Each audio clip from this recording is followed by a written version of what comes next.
নমস্কার। আমি আবার ডাক্তার সুব্রত দত্ত বলছি। আজকে আবার একটা নতুন জিনিস নিয়ে বলতে আসছি। সেই জিনিসটা হলো তিসি, তিসির বীজ। আচ্ছা, তিসি বলতে অনেকেই এখনকার দিনের মানুষ, যারা বর্তমান যুগের মানুষরা অনেকেই বুঝতে পারবেন না।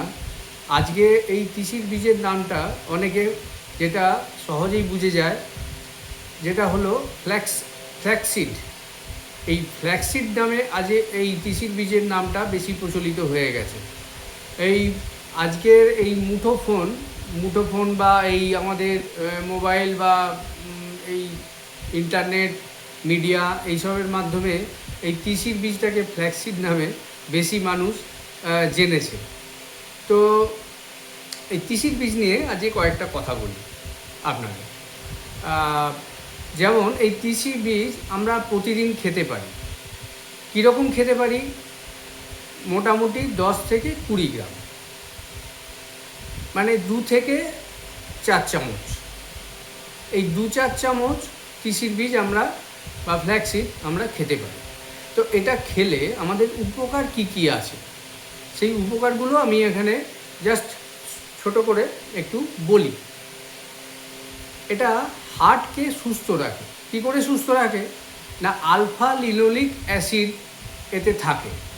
এই আলফা লিনোলিক অ্যাসিড থাকে বলে যেটা আমাদের ব্লাডের মধ্যে এলডিএল বলে যে কোলেস্টেরলটা থাকে, সেই এলডিএলটাকে কম রাখে। তো এই এলডিএল কম থাকলে সেখানে আমাদের হার্ট অনেকটা প্রোটেক্টেড থাকে। এছাড়া ব্লাড কোলেস্টেরলও কমায়, কারণ এতে ফাইবার বেশি থাকে এবং লিগনান থাকে।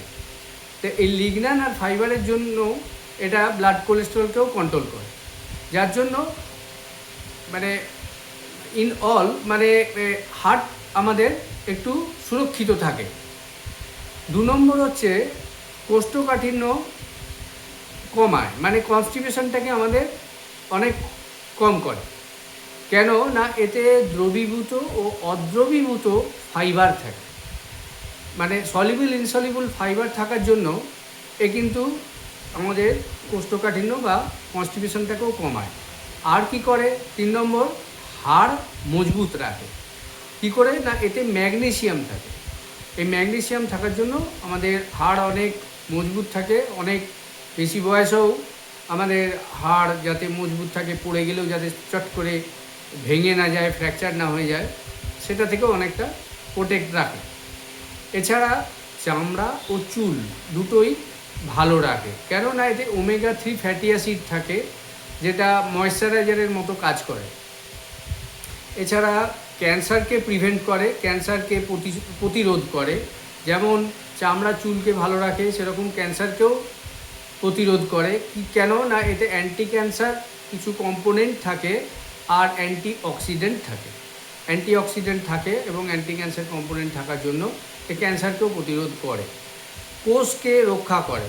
আমাদের শরীরে যত সহস্র যে কোষ আছে, সেল আছে, সেই সেলগুলোকে প্রতিরোধ করছে। কিভাবে প্রতিরোধ করছে? এর মধ্যে পলিফেনল বলে একটা যৌগ থাকে, কম্পোনেন্ট থাকে, পলিফেনল।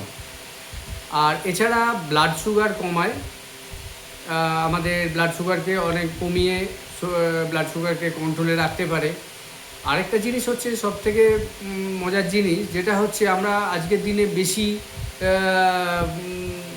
যেটা নিয়ে চিন্তিত, সেটা হচ্ছে মোটা, ওজন, ভারী চেহারা, ওবেসিটি, মানে ওজনকে কমায়, ওজনকে অনেকটা কন্ট্রোলে রাখে। কারণ এতে ওই যে বললাম, ওই দ্রবীভূত ফাইবার থাকে। এই দ্রবীভূত ফাইবার বা সলিবল ফাইবার থাকার জন্য এর কাজ হলো এই খিদেটাকে কন্ট্রোল করছে। খিদেটাকে কন্ট্রোল করলে তখন কি হয়, আমাদের লোভ, যে চাহিদা, খাওয়ার যে চাহিদা, সেটা কিন্তু কন্ট্রোল হয়ে যায়। তখনই আমাদের ওজনটা আস্তে আস্তে কমতে থাকে। এছাড়া ব্লাড প্রেশারও কমায়, যে কারণ ওমেগা 3 ফ্যাটি অ্যাসিড এখানে থাকে। ওমেগা 3 ফ্যাটি অ্যাসিড থাকার জন্য ব্লাড প্রেশারও কমাচ্ছে। আচ্ছা, এই তো বললাম তিসি বা ফ্ল্যাক্সিডের উপকারগুলো এখন বললাম, কিন্তু এই তিসি বা ফ্ল্যাক্সিড যেমন অন্যান্য জিনিসের মতো এটাও সবার জন্য কিন্তু নয়। যার দরকার বা প্রয়োজন একমাত্র তারা খেলেই তাদেরই কিন্তু লক্ষণ ভিত্তিক একটা ফল পাওয়া যায়, উপকার পাওয়া যায়।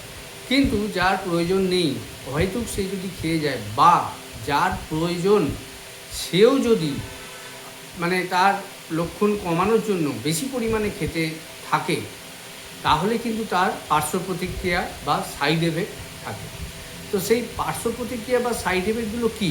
প্রথম পার্শ্ব প্রতিক্রিয়া হলো থাইরয়েড গ্ল্যান্ডের ওপর মারাত্মকভাবে এফেক্ট করে।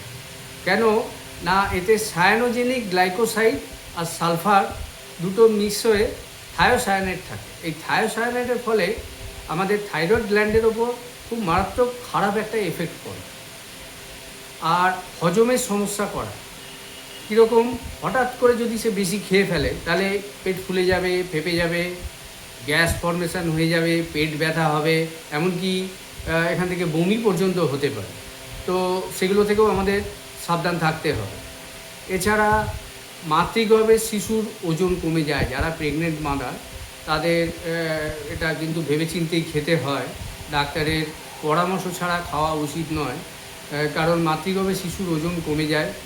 প্রজনন প্রক্রিয়া, রিপ্রোডাক্টিভ সিস্টেম, যেটা প্রজনন প্রক্রিয়াতে কিন্তু আমাদের হ্যাম্পারিং করে, ক্ষতি করে। কেননা এতে ফাইটোইস্ট্রোজেন বলে একটা কম্পোনেন্ট থাকে, সেটা যদি বেশি মাত্রায় হয়ে যায় তখন কিন্তু এই ফলগুলো হয়। আর এছাড়া রক্তকে পাতলা করে দেয়। এর আরেকটা কাজ হলো রক্তকে পাতলা করা, কারণ এতে ওমেগা 3 ফ্যাটি অ্যাসিড থাকে। এবার ওমেগা 3 ফ্যাটি অ্যাসিড যদি বেশি পরিমাণে শরীরে ঢুকে যায় তখন কিন্তু রক্ত পাতলা হয়ে যায়। যদি কোথাও কেটে যায় বা কিছু হয়ে যায়, ছিলে যায়, একটু ছড়ে যায়, তখন কি হবে, হয়তো আগে যেটা তাড়াতাড়ি রক্তটা জমাট বেঁধে যেত, সেটা রক্তটা জমাট বাঁধতে সময় লেগে যাবে। এছাড়াও অনেক সময় কি হয়, এই রক্ত পাতলা হয়ে যাওয়ার জন্য শরীরের ভেতরেও কোথাও ইন্টারনাল ব্লিডিং, ভেতরে ব্লিডিং চালু হয়ে যেতে পারে। এগুলো সেই জন্য খুব সতর্কতার সঙ্গে খাওয়া উচিত। সবাই যে ফ্ল্যাক্সিড আমরা ইউটিউব বা বিভিন্ন রকম মাধ্যমে আমরা শুনে আমি খেতে চালু করে দিলাম, বা আমার আমি যে এখানে বোঝালাম আপনাদের, সেইগুলো শুনে সবাই যদি আমরা চালু করে দিই তাহলে কিন্তু এটা কিন্তু মারাত্মকভাবে ক্ষতি করবে। যার যেটা প্রয়োজন এবং যতটা প্রয়োজন এবং যতদিন ধরে খাওয়ার প্রয়োজন সেইটা জেনে কিন্তু এটা খাওয়া দরকার। সব জিনিসের মতোই এটাও একটা